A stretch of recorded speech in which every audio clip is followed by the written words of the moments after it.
Hello friends, जय जगन्नाथ। आज evening रे टिके प्लान होगा झालमुड़ी तैयारी करवा। झालमुड़ी तैयारी करबा पई देखंतु पियाज चॉप हो जाइए, टमाटर और धनिया पत्र ग्रीन चिली भी चॉप कर देइछंती। आज झालमुड़ी बनैबा काम होइछि मो हजबैंड कर, तो सी बाहरी गले झालमुड़ी बनैबा। तो देखंतु मुड़ी रे दे देले पियाज, धनिया पत्र आ ग्रीन चिली ता संग को टमाटर। एबे कौन करेंगे गोलेवा पाई मते गोटे स्पून मागुले, मु कहली रुह हाथ रे ताको भल से ये कर। तापर से टिकिए देले कला लुण देके देखंतु भल से ताको मसला गुड़ाक भल गोलेवा से तापर कहले मते मिक्सचर देवाई। घरे थिला गोटे खटा मिठा मिक्सचर पैकेट, ताकू बाहर कर आनिके मु देदेली। देखिबा आज ये खटा मिठा मिक्सचर झालमुड़ीटा केमितिया बनुची। तो तांको गोलेवा ट्रिकटा देखंतु बहुत बढ़िया, बिना हाथ लगे कि भी बढ़िया से ताकू मसला रे झालमुड़ीटा तैयारी करूचंती।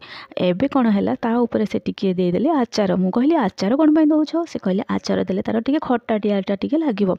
मार्केट भलिया जेमिति टिके टेस्ट तो आसीबा दरकार ना फ्रेंड्स। तो चलतु आमर झालमुड़ी बिल्कुल बनिकी रेडी हो जाइए। ताकू मु गोटे डिश रे सर्व कर देइछि। आपण मैंने भी केबे केबे यदि एमिते झालमुड़ी तैयारी करती तो कमेंट करिकी मते जणेबे। आउ कहतु फ्रेंड्स, आज ब्लॉगटा आपण मन केमिति लागिला कमेंट करिकी बतेबे। लाइक शेयर सब्सक्राइब कर दे। लागिला तो समस्त को बहुत टेस्टी होइछि। चलतु आज ब्लॉग रहिले।